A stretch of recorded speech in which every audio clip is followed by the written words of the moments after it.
జగన్పై కుట్రలు కుతంత్రాలు జరుగుతున్నాయనేది మరొకసారి రుజువైంది. సింగయ్య మృతి కేసుకు సంబంధించి లేదంటే జగన్ మీద బిఎన్ఎస్ 105 సెక్షన్ పెట్టడానికి సంబంధించి కోర్టు కూడా తప్పుపట్టింది, ఆగ్రహం వ్యక్తం చేసింది. మరోవైపు పదే పదే తప్పుడు కథనాలు రాయడం, అసలు సింగయ్య మృతికి జగన్ కి సంబంధం ఉందా లేదా, అసలు ఆయన ఎలా చనిపోయాడని స్వయంగా వాళ్ళ కుటుంబ సభ్యులే బయటకు వచ్చి చెప్పడం, దాన్ని కూడా తెలుగుదేశం పార్టీ సోషల్ మీడియా తప్పుదో పట్టిస్తుంది. జగనే చెప్పించాడు, ముందుగా జగన్ అనుచరులు వెళ్ళి వాళ్ళతో మాట్లాడి ఎలా చెప్పమన్నారా అమ్మ అంటూ సోషల్ మీడియాలో ఆ వీడియో వైరల్ అవుతుంది. వాళ్ళకి చెప్పింది. అందులో ఆ వీడియోలో అయితే నేను చూసిన దానికి ముందు గా కుట్రలు జరుగుతున్నాయి, ఏదో రకంగా జగన్ ని ఏదో కేసులో ఇరికించి అరెస్ట్ చేయాలనే కోణమా, లేదంటే చంద్రబాబు నాయుడు గారు ఈ మధ్యన పదే ఒక మాట మాట్లాడుతున్నారు, నేరస్తులకి అవకాశం ఇస్తే, నేరస్తులకు పదవి ఇస్తే నేరస్తులు రాజకీయాలు చేస్తే అంటున్నారు. ఇక్కడ ఒక నేరస్తుడిగా జగన్ ని చిత్రీకరించి తద్వారా లబ్ధి పొందాలనుకుంటున్నారు. ఇది అంశం మీద చర్చించే ప్రయత్నం చేద్దాం. సార్, ఒక రకంగా నిజాలు బయటకు వస్తున్నాయా, న్యాయస్థానాలు కూడా వాటిని పరిశీలిస్తున్నాయా? తాజాగా జరిగిన అంశాన్ని కోర్టు చేసిన వ్యాఖ్యల్ని ఎలా చూడాలి? అంటే ఇక్కడ కోర్టు ఆ వ్యాఖ్యలు చేసిన వార్త ఎక్కడన్నా వచ్చిందని చూడండి, ఈనాడులో కానీ జ్యోతిలో కానీ ఆ 4 మీడియాలో కానీ వాళ్ళు రాదు కదా. దెన్ ఏమర్థం అవుతుంది మనకి, ఆంధ్రప్రదేశ్లో ఒక దాన్ని ఏమంటారు, థర్డ్ జస్టిస్ అని ఒకటి ఉందన్నమాట. అంటే పోలీస్ వ్యవస్థ, న్యాయ వ్యవస్థ, ఈ రెండింటి నుంచి మనం న్యాయం కోరుకుంటాం. చట్టము, చట్ట ప్రకారం విచారణ తర్వాత శిక్ష. కానీ ఇక్కడ కేసు పెట్టేది, విచారించేది, జడ్జిమెంట్ ఇచ్చేది, శిక్షించేది, ఈ 4 కూడా ఇంకొక వర్గం ఉంది. ఇదే థర్డ్ గవర్నమెంట్ అనమాట, థర్డ్ జ్యుడిషియరీ. ఇది మనకి భారత రాజ్యాంగం ప్రకారం 3 వ్యవస్థలు ఉన్నాయి: కార్యనిర్వాహక వ్యవస్థ, శాసన వ్యవస్థ, కార్యనిర్వాహక వ్యవస్థ, న్యాయ వ్యవస్థ. 4వ వ్యవస్థ కింద మీడియా అంటారు. ఇప్పుడు ఈ మీడియా చచ్చిపోయింది ఇక్కడ ఆంధ్రాలో. ప్రస్తుతం ఈ 4వ వ్యవస్థ ఏంటంటే గోబెల్స్ వ్యవస్థ. కేవలం తప్పుడు ప్రచారాలు, మీరెలా ఆలోచించాలో డిసైడ్ చేస్తాం. ఇది నాజీ నియంత హిట్లర్ ఇక్కడ పుట్టినట్టుంది. నాజీ నియంత హిట్లర్ ఆలోచనలకు అనుగుణంగా ఆంధ్రప్రదేశ్ మీడియా పనిచేస్తుంది. ఆంధ్రప్రదేశ్లో సోషల్ మీడియా పనిచేస్తుంది. చదువుకున్న మూర్ఖుల్ని తయారు చేస్తుంది, చదువుకున్న సొంటల్ని తయారు చేస్తుంది, చదువుకున్న నీచుల్ని తయారు చేస్తుంది. ఈ నీచులందరూ చేసే పని ఏంటంటే, కళ్ళ ఎదురుగుండా ఒకటి కనబడుతుంటే దాని వెనకాల వక్రీకరణతో కూడినటువంటి ఒక వాదోపవాదాల్ని తెర మీదకి తీసుకొచ్చి తామన్నటువంటిది నీ నోట్లో నుంచి మాట్లాడించాలన్నటువంటి ఒక రాక్షసానందం పొందేటటువంటి రాజకీయాలు నడుపుతున్నారు ఇక్కడ. దానికి మీడియా, అమ్ముడుపోయిన మీడియా, నీచ మీడియా, లేకపోతే అకృత్యాలకు అలవాటు పడిన మీడియా, బానిసత్వం చేస్తున్న మీడియా ప్రస్తుతం సహకరిస్తోంది కాదు, ఆ పని చేసి పెడుతోంది. అభినవ కట్టప్పలు ఇక్కడ ఆంధ్రప్రదేశ్ మీడియా. అట్లాగే వాళ్ళకు అనుగుణంగా గోబెల్స్ వారసులైనటువంటి సోషల్ మీడియా, యూట్యూబ్లు, కొన్ని డిజిటల్ ప్లాట్ఫారాలు వచ్చేసినాయి. దానికి అనుగుణంగా మౌత్ పబ్లిసిటీ, దానికి అనుగుణంగా నీచంగా వక్రీకరించేటటువంటి వ్యవస్థలు, వీళ్ళందరూ కలిసేసి ఎలాగా అంటే ఒకే అంశాన్ని ఎలాగా తేడా తీసుకొస్తారో చూడండి. వివేకానంద రెడ్డి హత్య కేసులో మొదట వాళ్ళ అమ్మాయే చెప్పింది. ఇప్పుడు జగన్ అక్కడ ఉన్నాడా? బాబాయిని చంపాడు జగన్, ఇవాళకి కూడా అదే కదా మాట్లాడేది. జగన్ అసలు ఆ ఊళ్ళో ఉన్నాడా? ఉండుంటే జగనే చంపాడని వీళ్ళు అనేటటువంటి దానికి అర్థమన్నా ఉండేది. నెంబర్ 1. నెంబర్ 2, జగన్కి వివేకానంద రెడ్డితో ఏంటి ప్రాబ్లం? ఏమన్నా జగన్ పార్టీని లాక్కుంటాడా, లేకపోతే ఏమన్నా పీక్కుంటాడా, దాంట్లోంచి సీట్ ఏమన్నా తీసుకుంటాడా? అసాధ్యం కదా. జగన్ ఆల్రెడీ ఆయన పక్కన పెట్టినే అవినాష్ రెడ్డికి 2 సార్లు టికెట్ ఇచ్చాడు కదా. ఇచ్చిన తర్వాత 3వసారి కూడా టికెట్ ఇచ్చిన తర్వాతనే కదా అక్కడ కథ నడుస్తుంది. ఇంకా జగనే టికెట్ ఇచ్చాక ఏంటి ప్రాబ్లం? ఇంకా వివేకానంద రెడ్డి జగన్ అవినాష్ రెడ్డి తరపునే ప్రచారం చేస్తున్నప్పుడు టికెట్ గురించి ఫస్ట్ జగన్, తర్వాత అవినాష్ రెడ్డి, ఇప్పుడు మళ్ళీ జగన్ పేరే వాడతారు. జగనే చంపించాడు బాబాయ్ని. జగన్ ఎందుకు చంపించాలి అంటే టికెట్ కోసం. టికెట్ జగనే ఇస్తే టికెట్ ఇచ్చిన జగన్ బాబాయ్ని ఎందుకు చంపించాలి? అవినాష్ రెడ్డి చంపించాడని అక్కడ కోర్టులో కేసు వచ్చింది, జగన్ చంపించాడని బయట మాట్లాడతారు. ఎంత టాక్టికల్గా ఉంటుందో చూడండి. ఇప్పటికి కూడా బాబాయ్ని ఎవరు చంపారు, ఎవరు చంపారు, ఎవరు బాబాయ్ని, జగన్ బాబాయ్ని ఎవరు చంపారు? పాయింట్ ఏంటి? అటే తీసుకెళ్తారు. జగనే చంపించాడు కాదు, జగనే చంపేశాడు అన్న కోణంలో తీసుకెళ్తారు. తర్వాత సరే ఆస్తి అవసరాల కోసం చెల్లెళ్ళు రూటు మార్చారు, బాగుంది. ఇప్పుడు ఆ చెల్లెళ్ళ విషయంలో ఏమంటారు, జగన్ మాయ చేసి వాళ్ళతో ఆ రోజున అట్లా ఆరోపింపజేశాడు, తర్వాత వాళ్ళు నిజం తెలుసుకున్నారు. ఇప్పుడు ఇక్కడ వచ్చేటప్పటికి సింగయ్య భార్య ముందు కంప్లైంట్ ఇచ్చింది మృతి మీద, అప్పుడేమో జగన్ మీద కేసు పెట్టింది ఆవిడ. ఇప్పుడేమో జగన్ దగ్గరకు వచ్చి పిలిచి జగన్ కరెక్ట్ ఆ రోజున అంబులెన్స్లో ఏదో జరిగిందంటే జగన్ పిలిచి మాట్లాడించాడు. సునీత షర్మిల చంద్రబాబుని కలిశాక వాళ్ళ వాదన మారితే అదేమో వాళ్ళు మనసు మార్చుకుని నిజం తెలుసుకుని ఇలా వాదించినట్టు, ఇలా చెప్పినట్టు. ఇక్కడ ఈవిడేమో జగన్ని కలిశాక చెప్తే జగన్ మాట్లాడించినట్టు.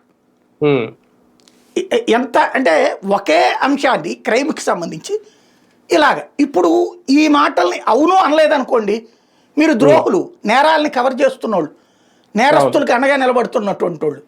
ఇది అవును అని వాళ్ళ వాదనని సపోర్ట్ చేస్తే కనుక అది కరెక్ట్ అయినటువంటి, మీరు నిజమైన ప్రజాస్వామ్యవాదులు, మీరు నిజమైనటువంటి ప్రజలు, నిజమైన విద్యావంతులు. ఇది ఆంధ్రప్రదేశ్లో జరిగేది. ఇప్పుడు ఇందులో బేసిక్గా ఒకటి, జగన్ ప్రమాదానికి కారకుడయ్యాడు అని కేసు పెట్టడంలో తప్పే లేదు. అంటే జగన్ అవ్వడక, జగన్ కాన్వాయ్ కారణంగా ప్రమాదం జరిగిందని కేసు పెట్టడంలో తప్పు లేదు. ఫస్ట్ ఎస్పీ అంతటి ఉన్నతాధికారే ఆ స్టేట్మెంట్ ఇచ్చారు కదా, వేరే వెహికల్ అది సీజ్ కూడా చేశారు కదా, చేశారు. మరి అది కాదు అని ఏం ఆధారం చూపెట్టారు? సోషల్ మీడియాలో వచ్చింది. సహజంగా ఏం చేస్తాం, ప్రొవిజన్ ప్రకారం అయితే సోషల్ మీడియాలో వచ్చినటువంటి ఆ వీడియో ఆధారంగా ఆ ఒరిజినల్ వీడియో తీసుకోవాలి అవతల వాళ్ళ దగ్గర, అంతే కదా. ఒక ముక్క వీడియో ఉంటుందా, 15-20 సెకండ్ల వీడియో ఒక వ్యక్తి తీసేటప్పుడు కేవలం ఆ టైర్ కింద వీడియోని తీసాడా? కాదు కదా. అక్కడ ఆ కారు కింద పడటం లేదా పడి డొలుతున్నప్పుడు ఆ తర్వాత తీసి పక్కన పెట్టేదాకా వీడియో ఉండాలి కదా, అది ఉందా? ఇక్కడ అతను కారు కింద పడ్డటువంటి వీడియో ఎవరి దగ్గర లేదు, ఇది తప్పించి సోషల్ మీడియాలో చూపెట్టింది. అతని బయటికి తెచ్చిన వీడియో వైసీపీ వాళ్ళు చూపించారు, ఏది ఆటోలో ఎక్కించబోవడం, రోడ్డు పక్కన పడుకోవడం, తర్వాత అంబులెన్స్ తీసుకెళ్ళటం, ఇదంతా కూడా ఇది ఓపెన్ కదా. ఇక్కడ మనం ఒక కోణాన్ని ప్రొజెక్ట్ చేయొచ్చు, బాధ్యత ఉండాలి వైఎస్ఆర్ కాంగ్రెస్ పార్టీ కార్యకర్తలకి. పోలీసులు చెప్తూ నువ్వు ఎందుకు తీసుకెళ్ళావు హాస్పిటల్కి, లేదా అంతమంది నాయకులు ఉన్నారు సిగ్గుండద్దు వాళ్ళకి, నాయకులు గబక్కన కార్యకర్త పడిపోతే తీసుకెళ్లరు హాస్పిటల్కి, వాళ్ళందరూ జగన్ వెనకాల పోతారా, సిగ్గుండక్కర్లేదా అని అడగచ్చు. నేను అడిగా అదే మొక్క, సిగ్గుండాలి కదా వాళ్ళకి, తీసుకెళ్ళాలి కదా హాస్పిటల్కి, జగన్ కింద పడి ఉంటే జగన్ ఖచ్చితంగా చెప్పి పంపించాలి కదా అని చెప్పి. జగన్ కింద పడింది అక్కడ విజువల్కి సంబంధించి ఈ ముక్క తప్పించేం కనబడాలి. బేసిక్ వేరే వాహనం కింద పడితే నాయకులు తీసుకెళ్ళాలి, జగన్ వాహనం కింద పడ్డా జగన్ ఆగి వాళ్ళని పంపించి ఆసుపత్రికి పంపించి తర్వాత రోజు తను మాట్లాడాలి. మాట్లాడకపోతే ఖచ్చితంగా అనర్హుడు రాజకీయాలకి, నేను ఒప్పుకుంటాను. కానీ ఇక్కడ అది జరిగినట్టుంటే మొత్తం అసలు వాళ్ళ సోషల్ మీడియానే రాస్తుంది కదా, పొరపాటున జగన్ కారు కింద ఒక పడగానే జగన్ స్పందించాడు, మానవత్వంతో స్పందించాడు ఇట్లా అని. ఒకవేళ వాళ్ళ కారు కిందనే పడి ఉంటే ఆ రోజునే మీడియా మొత్తం హైప్ ఇచ్చేది కదా, ఎందుకంటే జగన్ వెనకాలే తిరుగుతున్నారు కదా. ప్లస్ పోలీసులు ఇప్పుడు ప్రభుత్వ పోలీసులే కదా వెనకాల ఉంది, ముందు కానీ వెనకాల కానీ ఉంది. ఇంకోటి ఎదురుగుండా సెక్యూరిటీ పెట్టుకుని రోప్ పార్టీ ఉంటే అసలు ఇది జరిగేదే కాదు కదా. ఇది ఒక జెన్యూన్గా చర్చ జరిగింది, నెంబర్ 1. నెంబర్ 2 వచ్చి ఏది కల్పెగబుల్ హోమ్ సైడ్ కిందకి తీసుకొచ్చారు. అంటే ఉద్దేశపూర్వకంగా చంపేయటం, అది ఫ్యాక్షన్ ప్లేసుల్లో వాడిని వేసేయి గుద్దేయి అని చెప్తే నడుస్తుంది. లేదు అంటే స్పీడ్ మీద వెళ్తా హిట్ అండ్ రన్ ఉంటుంది కదా, గుద్దేశాక మనిషి చనిపోతున్నాడు అని తెలిసి తొక్కించుకుంటూ వెళ్ళిపోవడం. హైవేల మీద, రింగ్ రోడ్ల మీద జరుగుతుంటాయి. అది దాన్ని ఎలా తీసుకొచ్చి పెట్టారు ఇక్కడ సెక్షను? ఆ సెక్షన్ పెట్టకుండా ఉంటే హైకోర్టు జోక్యం చేసుకునేది కాదు, జగన్ మీద కేసు పెట్టకుండా ఉంటే హైకోర్టు స్టే ఇచ్చేది కాదు. అది జగన్ మీద ప్రేమ కాదు ఇక్కడ కేసు. అసలు ఇలాంటిది జరిగితే ఇక రేపు భవిష్యత్తులో, ఇప్పుడు విమాన ప్రమాదం జరిగింది, పైలట్ మీద కేసు పెడతారా? పైలట్ మీద కేసు పెట్టేటటువంటి పరిస్థితి ఉంటుందా? ఇప్పుడు మొన్న అహ్మదాబాద్ ఉంది, చనిపోయాడు కదా అతను, పైలట్ మీద ఇప్పుడు ఎఫ్ఐఆర్ నమోదు చేయాలా? ఆయన చనిపోయాడు, అయినా పెడతారు ఇప్పుడు ఈ లెక్క ప్రకారం. పైలట్ పెడితే పర్లా, అందులో ఉన్నటువంటి ఆయన ఎవరో సీఎం ఉన్నాడు, ఆయన మీద కూడా కేసు పెడతారు వీళ్ళు, ఈ లెక్క అయితే కనుక. అంతే కదా కేసులు అనేటటువంటిది. ప్రయాణిస్తున్నటువంటి ఇప్పుడు వీళ్ళ కాన్వాయిల్లోనే జరిగినటువంటి, ఇప్పుడు ఫర్ ఎగ్జాంపుల్ పుష్కరాల్లో ఉంది, పుష్కరాల్లో చనిపోతే ముఖ్యమంత్రి మీద కేసు పెడతారా, డీజీపీ మీద కేసు పెడతారా? బోటు ప్రమాదం జరిగితే డీజీపీ మీద కేసు పెడతారా, లేకపోతే ఇరిగేషన్ మంత్రి మీద కేసు పెడతారా? ఏమన్నా అర్థం ఉండాలి కదా. యాక్సిడెంట్ మీద కేసు పెట్టద్దని ఎవరు చెప్పారు. లాస్ట్ టైం గోదావరి పుష్కరాల టైంలో మరి చంద్రబాబు అదే అనేది బేసిక్ సమస్య ఏంటంటే, మనం ఏం మాట్లాడుతున్నాం అంటే ఏం మాట్లాడినా చప్పట్లు కొట్టేవాళ్ళు ఉన్నారు, ఏం మాట్లాడినా అదే నిజమని చెప్పి వాదించే విద్యావంతులైన మూర్ఖులు ఉన్నారు. మనవాడి దగ్గరకు వస్తేనేమో ప్రత్యక్షంగా కనబడ్డా నో తప్పుడు కేసులు, అవతల వాళ్ళ దగ్గరకు వస్తే తప్పుడు సమాచారం తప్పుడు ప్రచారాన్ని సైతం నిజమని నమ్మడం, నమ్మించడం, వాదించడం, బెదిరించడం, ఆర్గ్యూ చేయడం, ఇది ఒక ఆట అయిపోయింది ఆంధ్రప్రదేశ్లో. దబాయించేస్తున్నారు. ఇది ఒక అప్రకటిత ఎమర్జెన్సీ, అప్రకటిత ఎమర్జెన్సీ అనమాట. మేము ఎమర్జెన్సీలో ఏంటి, నేనేం చెప్తే అదే వార్త. మర్డర్లో జరిగిన వార్త రాయడానికి వీల్లేదు, తగలబడ్డ వార్త రాయడానికి వీళ్ళే. ఎమర్జెన్సీలో జరిగింది అట్లాగా అనేక సంఘటనలు. 100 మంది చచ్చిపోయిన వార్త రానిచ్చేవాళ్ళు కాదు, పెద్ద పెద్ద ఫ్యాక్టరీలు పేరిపోయిన వార్తలు రానిచ్చేవాళ్ళు కాదు. ఏంటంటే అప్పట్లో ఈ యుఎన్ఐపిటి ఇట్లా న్యూస్ ఏజెన్సీలు తెలుసు కదా మీకు, వాటన్నిటి ఒక ప్లాట్ఫామ్ కిందకి తెచ్చి ప్రభుత్వం వాళ్ళకి సమాచారం చెప్తుంది ఏది రాయాలో, వాళ్ళు అదే రాయాలి. అది లేకుండా రాస్తే కనుక ఆ సదరు మీడియా మీద కేసులు పెడతారు. ఇప్పుడు అదే కదా జరుగుతోంది. ఇప్పుడు వీళ్ళు చెప్పినట్టేనని లేదా అపోజిషన్కి అనుకూలంగా ఉండే సాక్ష్యం మీద కేసులు పెడతారు. ఎట్ ద సేమ్ టైం వీళ్ళ వాళ్ళు ఏం రాసినా అవుననాలి. మర్డర్ ఇప్పుడు వీళ్ళే ఆరోపణ చేస్తారు, వీళ్ళే దానికి ఆధారాలు రాసేస్తారు, వీళ్ళ సొంత పెత్తనం, సొంత పైత్యంతోనే. మూడోది వీళ్ళే దాని మీద డిబేట్ చేసేస్తారు, వీళ్ళే జడ్జిమెంట్ ఇచ్చేస్తారు, ధృవీకరించేస్తారు, వీళ్ళే ఆ తర్వాత శిక్ష కూడా వేసేస్తారు. 15 ఏళ్ళు జైలు శిక్ష, యావజ్జీవ కారాగార శిక్ష, ఇవి కూడా రాశారు కదా. ప్రాక్టికల్గా ఒకటి చెప్పండి, అదేంటది ఫస్ట్లో ప్రభుత్వం మారగానే వచ్చినటువంటి గొడవ బెజవాడ వరదలు. పడవలతో బ్యారేజీ గుద్దేశారు, బ్యారేజీని కూల్చేసి విజయవాడ నగరాన్ని కింద ఉన్న వాళ్ళందరినీ ముంచేద్దాం అనుకున్నారు కృష్ణా గుంటూరు జిల్లాలో.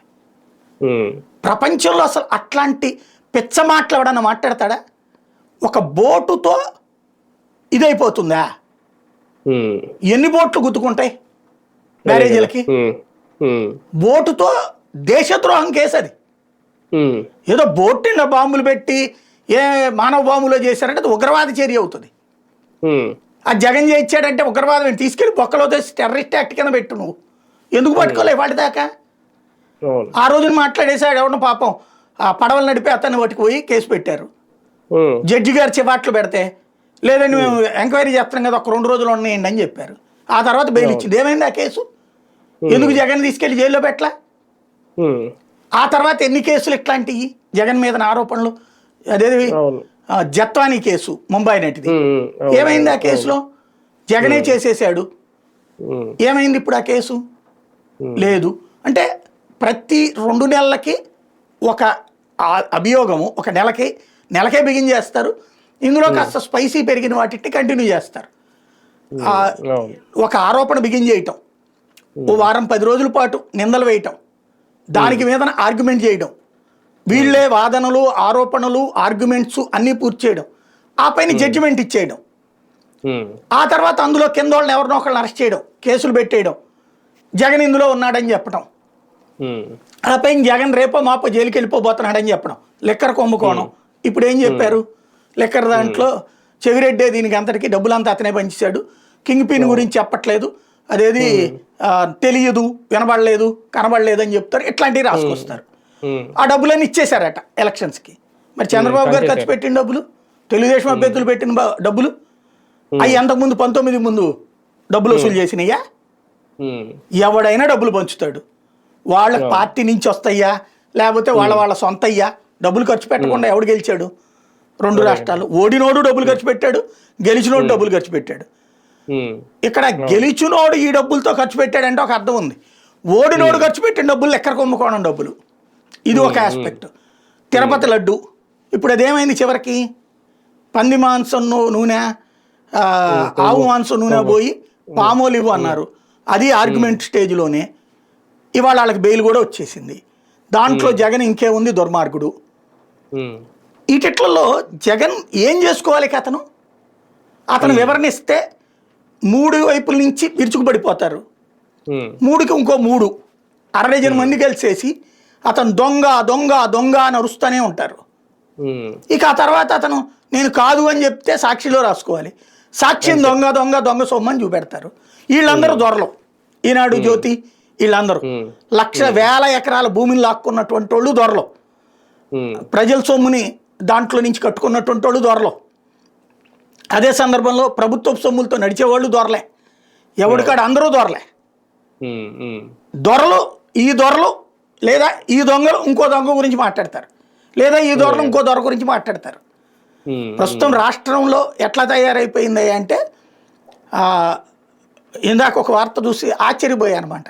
వార్తల్ని ఇలా కూడా రాయొచ్చు, ఇంత నీచంగా కూడా రాయొచ్చా ఏంటంటే, ఆంధ్రజ్యోతులు రాశారు, కేంద్ర ప్రభుత్వం ఇప్పుడు దేశంలో అతి తక్కువ విద్య ఉన్నటువంటి రాష్ట్రాల్లో నెంబర్ 1 మనం, నిరక్షరాస్యులు అత్యధికంగా ఉన్న రాష్ట్రం మనం. ఎంతమందో తెలుసా? 1,20,00,000 మంది నిరక్షరాస్యులు మన రాష్ట్రంలో. ఆంధ్రజ్యోతి రాసింది వార్త, 1,20,00,000 మంది. 5 కోట్ల జనాభా ఉన్నటువంటి, 5 కోట్లు కూడా కంప్లీట్ కాదు కదా, 4.5 ఏమో లెక్కేస్తాం మన జనాభా. 4.5 కోట్ల జనాభాలో 1,20,00,000 మంది నిరక్షరాస్యులట. అక్షరం ముక్క రాదట మనకి, నిషాది అట. దీనికట గత జగన్ ప్రభుత్వం కారణమట. అసలు సిగ్గు శరం నీతి నియమం నీచత్వం లేనటువంటిది. అంటే నీచత్వంతో ఎంత దరిద్రంగా రాస్తారో. వయోజనులు అంటే ఏంటండి? 18 ఏళ్ళు దాటిన వాళ్ళు, అంతే కదా. వయోజన విద్య ఎవరికి పెడతారు? 18 ఏళ్ళు దాటిన వాళ్ళకి. 1,20,00,000 మంది నిరక్షరాస్యులంట 5 ఏళ్ల క్రితం వల్ల అయ్యారట, 5 ఏళ్ల ప్రభుత్వంలో. రాసేవాడికి సిగ్గున్నా ఉండాలి కదా. పోనీ వాళ్ళు అప్పుడు పుట్టినటువంటి వాళ్ళకి అవుతుంది లెక్క. అసలు ఏమన్నా అర్థం ఉందా దాంట్లో ఆ మొక్కకి? వయోజన విద్యుత్ ఇట్లా ప్రాబ్లం ఉంది ఆంధ్రలో రాయొచ్చు. పోనీ ఈ రాష్ట్రాన్ని ఈ 40 ఏళ్లలో పరిపాలించిన వాళ్ళు ఎవరు అత్యధికంగా? కాంగ్రెస్ పరిపాలించింది తక్కువే కదా. కాంగ్రెస్ 83, 85 2 ఏళ్ళు, 85, 89 5 ఏళ్ళు, అక్కడికి 7 ఏళ్ళు. ఆ తర్వాత 94 నుంచి 2004 దాకా 10 ఏళ్ళు, అంటే 17 ఏళ్ళు. మొన్నటిసారి 5 ఏళ్ళు, 22 ఏళ్ళు. తర్వాత ఇప్పుడు ఏడాది 23 ఏళ్ళు. బాబు గారిదే 15 ఏళ్ళు ఉంది, అందులో 16 ఏళ్ళు ఉంది ఈ ఏడాదితో కలిపి. మరి ఇట్లాంటి పరిపాలనలో కాంగ్రెస్ పరిపాలన ఎంత?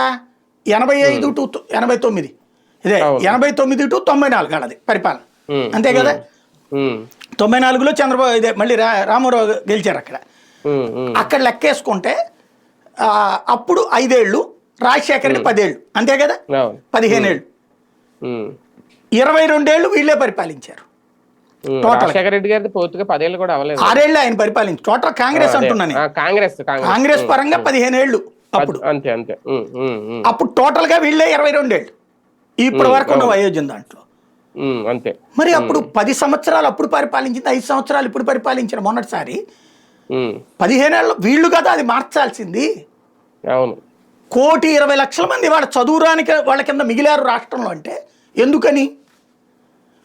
ఆంధ్రప్రదేశ్ విద్యా వ్యవస్థ నాశనం అవడం వల్ల. ఎందుకు నాశనం అయింది? కార్పొరేట్ విద్య వల్ల. మెయిన్ అదే.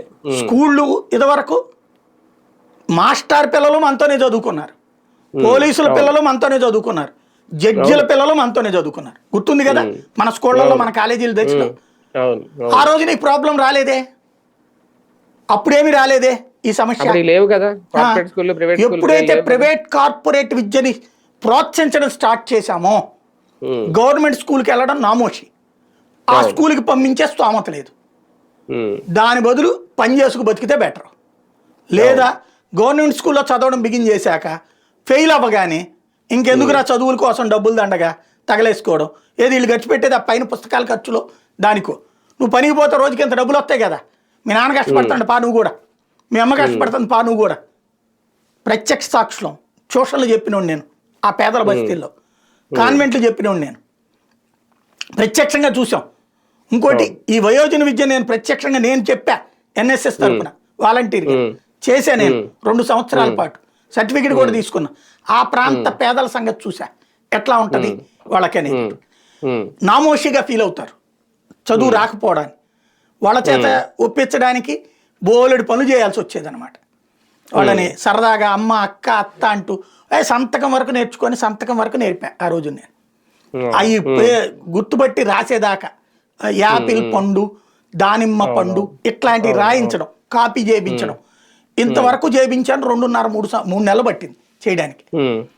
అట్లా చేస్తే సాధ్యమైంది. అంటే నేను అనేది ఇది ప్రభుత్వం ఫెయిల్యూర్ అని చెప్పను. ఈ విధానాల వల్ల మనకు వచ్చిన ఒక సమస్య, దాన్ని ఒక సామాజిక రుగ్మతగా చూడాలి. లేకపోతే ఇదిగో ఈ ఎడ్యుకేషన్ విధానంలో ఉన్న లోపాల వల్ల అని చెప్పు, తప్పులే. కానీ జగన్ హయాంలో వయోజన విద్య ఇది జగన్ వలన వయోజన ఈ విద్య అటకెక్కడం వల్ల వయోజన విద్య పాడైందట.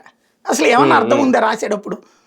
ఇలాంటి తప్పుడు అంటే ప్రతి వార్తలో ఒక విషయం చెప్పాలి, ప్రతి అంశాన్ని వక్రీకరించి. ఈవెన్ అసలు నేను నా జీవితంలో ఇంత దరిద్రపు వార్తలు ఎప్పుడు చూడట్లా.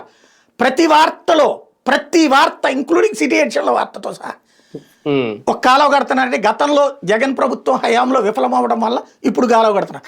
అంతకుముందు ఎవడన్నాడు ప్రభుత్వం? తెలుగుదేశమే కదా. అప్పుడు కడితే కాలువ జగన్ ఏమన్నా పూడ్చాడా? కాదు కదా.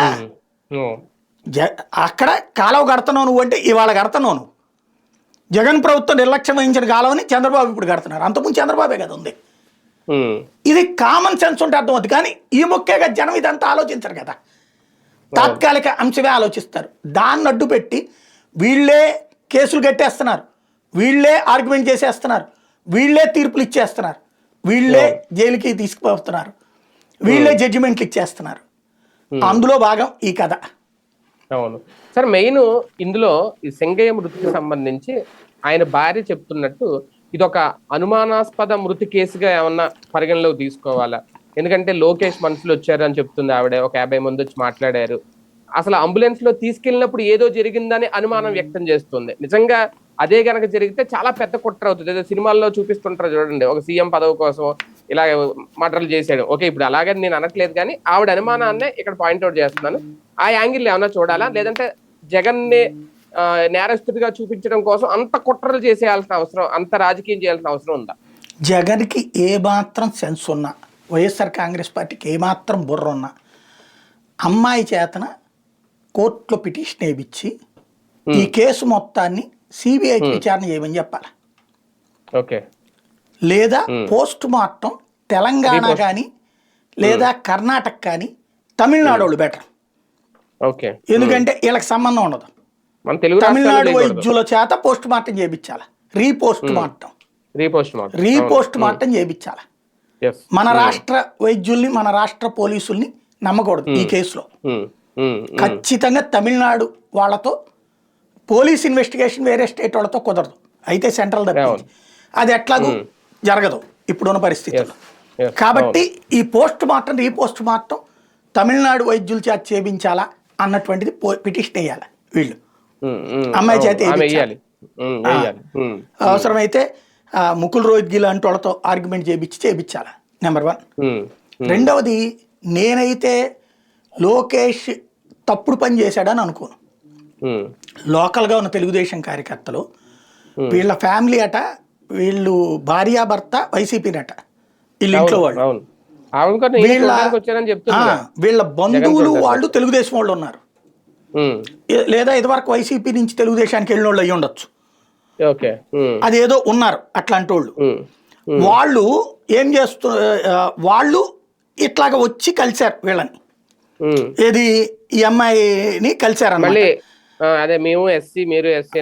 అంటే అదేంటంటే యాక్చువల్గా నాకు అర్థమైనంత వరకు సాధారణంగా లోకల్ వాళ్ళు ఎమ్మెల్యే తరపున మనుషులు అయ్యి ఉంటారు, వచ్చి లోకేష్ గారితో మాట్లాడతారు. లోకేష్ గారు పంపించారు మమ్మల్ని, మీరు కనుక అంటే చెప్పండి, కేసు మీకు నష్టపరిహారం అది గట్టికిప్పిస్తాం ఏదో చెప్పుంటారు.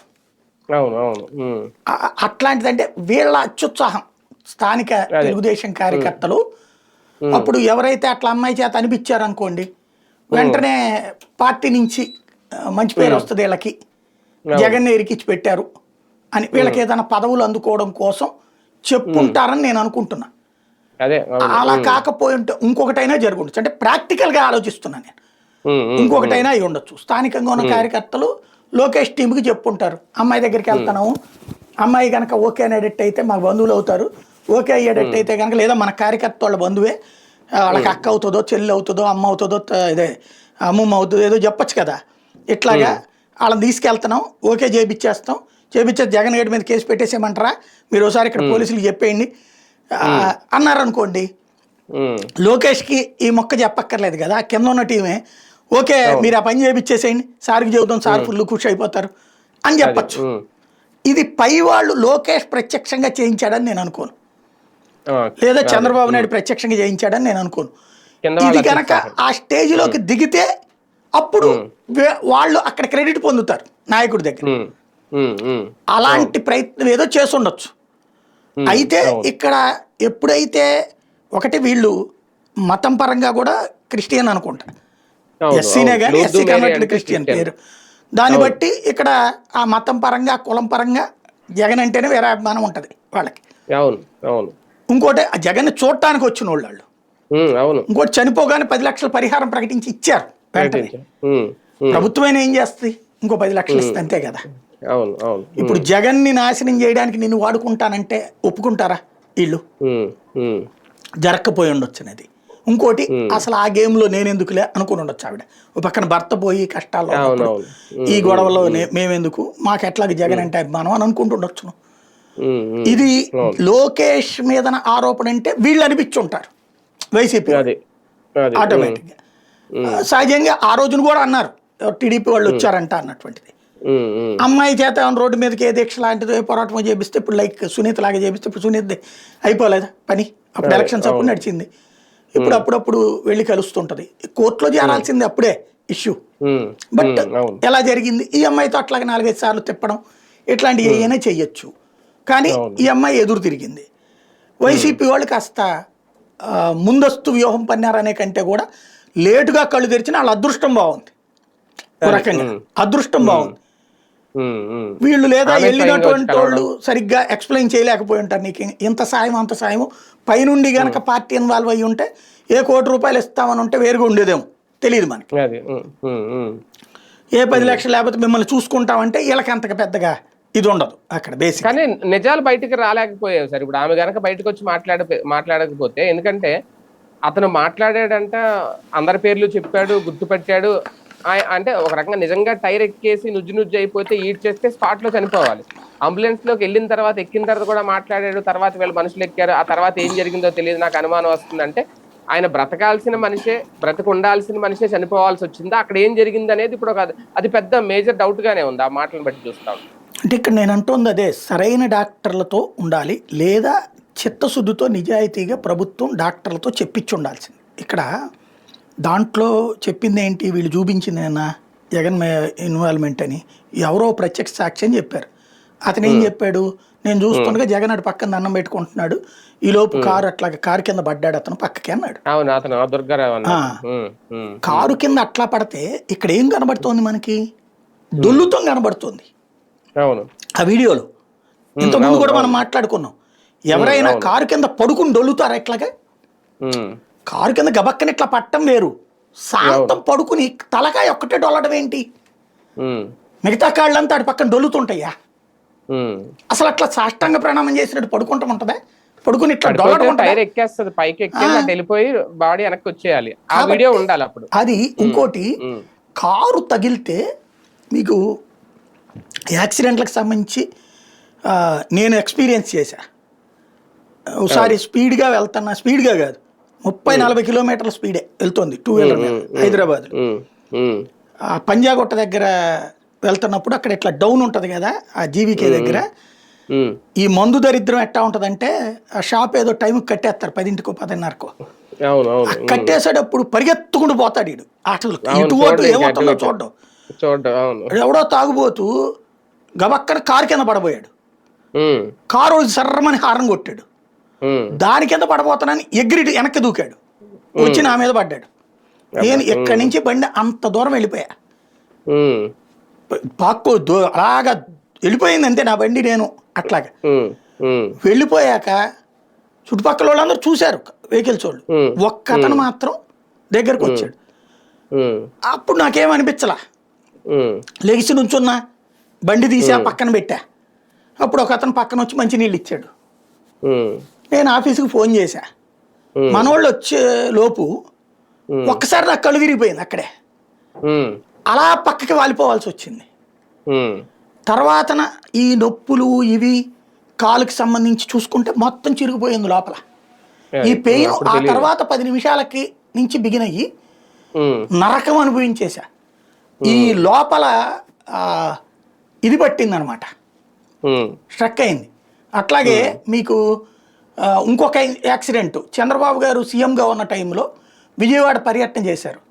అప్పుడు నేను తేజ టీవీలో రిపోర్టర్గా ఉన్నా.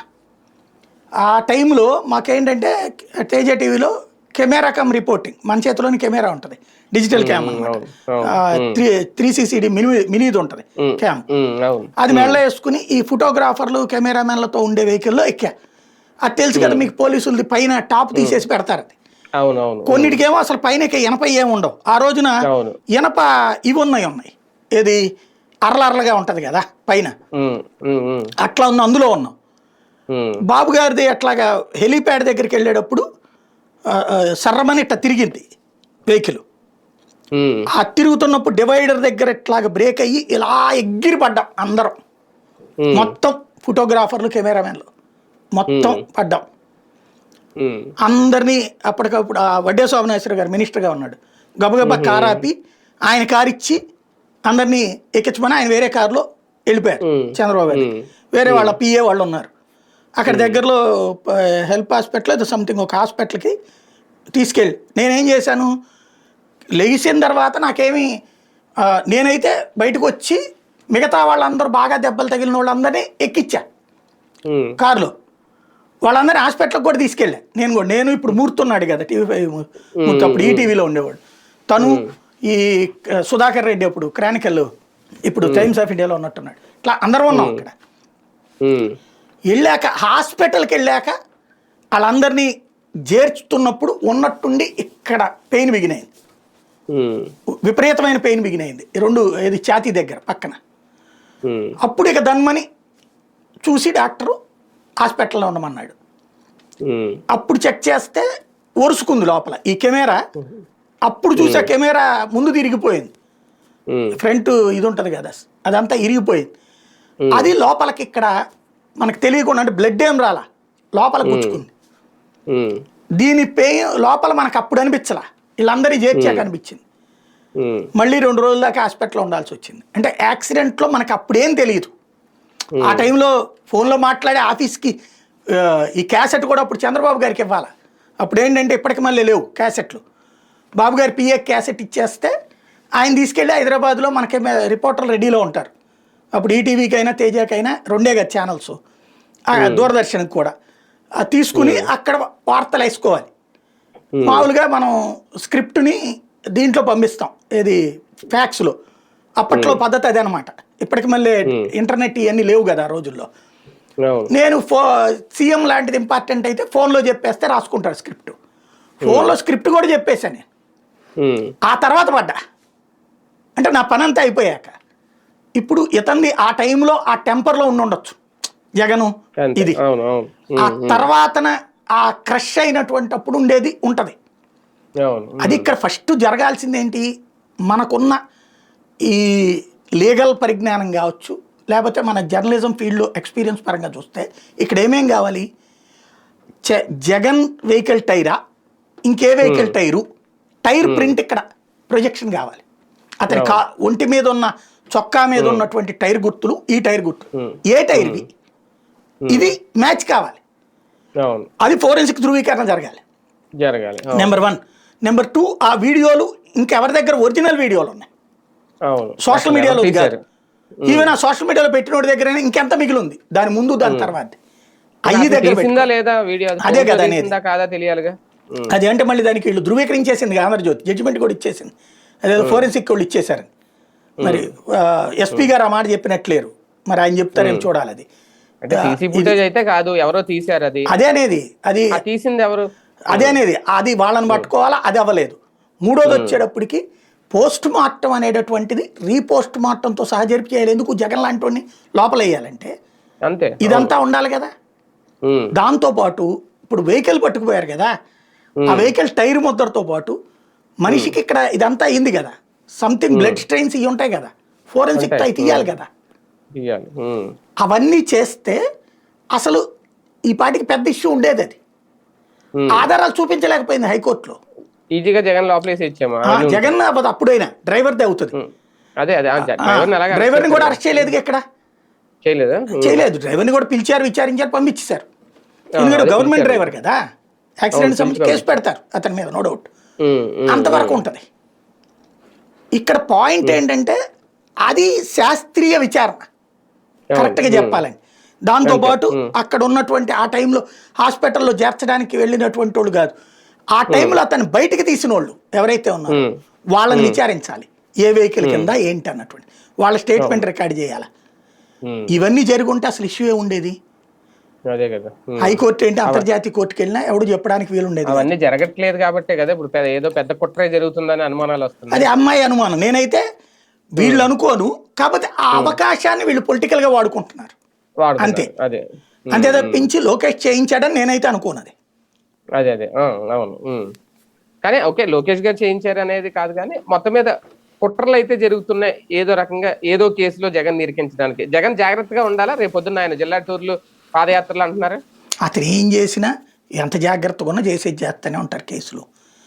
ఇప్పుడు వీళ్ళు ఏంటంటే ఒక క్లియర్ పిక్చర్తో ఉన్నారు. చంద్రబాబు గారు అంటే ఎత్తులు, పై ఎత్తులు, ఇంకోటి అప్పట్లో కాంగ్రెస్ కాబట్టి ఆ గేమ్స్ అవి నడుపుకోగలిగారు.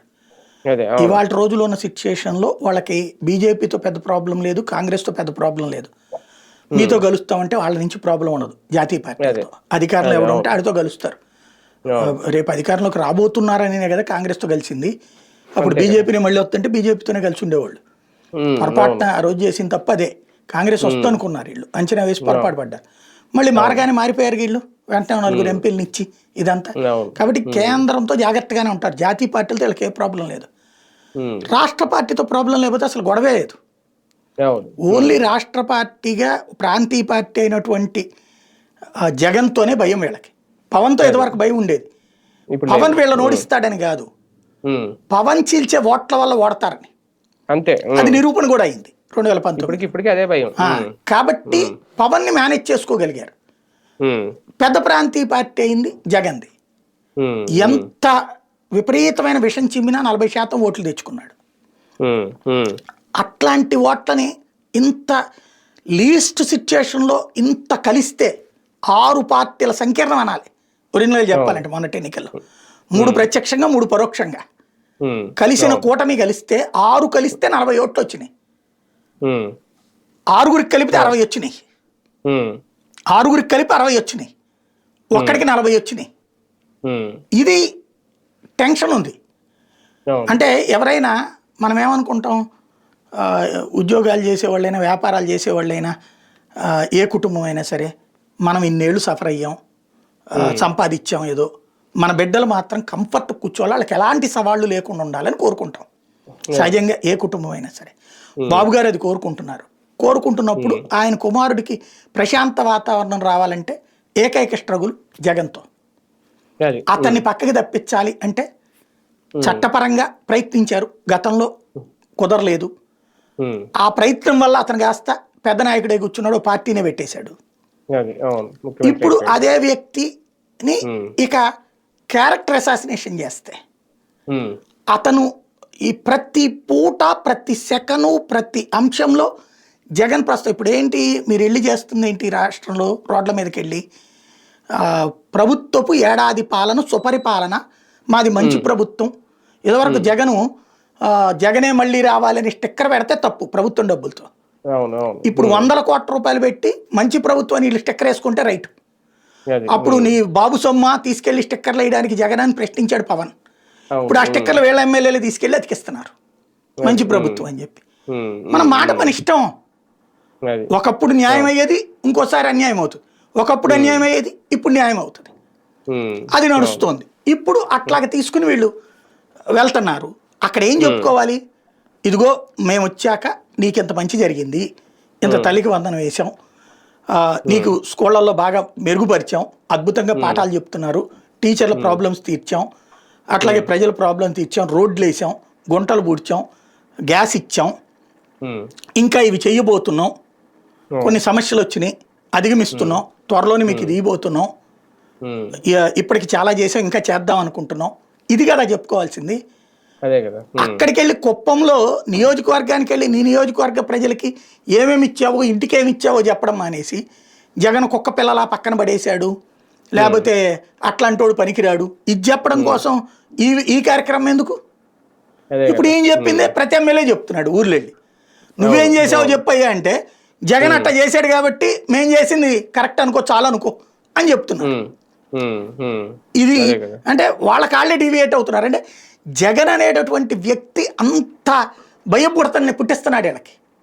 ప్రతి క్షణం వీళ్ళకి నిద్ర పట్టని ఎట్లా జగన్ ఏదో ఒకటి అయితే గానీ వీళ్ళకి సంతోషంగా ఉండేటట్లేరు, సంతృప్తిగా లేరు.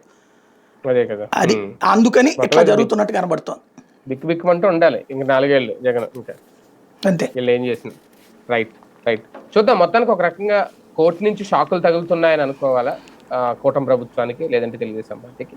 లేదు, జగన్ మీద ఒక భారీ స్థాయిలోనే కుట్రలు జరుపుతున్నారు, ఏ క్షణాన్నైనా ఏదో కేసులో జగన్ ఇరికించి అరెస్ట్ చేయాలి అనే కుట్రలు స్పష్టంగా అర్థమవుతున్నాయి. మొత్తానికి సింగయ్య మృతి కేసుకు సంబంధించి అయితే ఆయన భార్య అనుమానం వ్యక్తం చేస్తున్నారు. పెద్ద మేజర్ డౌట్ ఏది, దాని మీద ఎలా ముందుకెళ్తారు ఏంటి అనేది వేచి చూడాలి.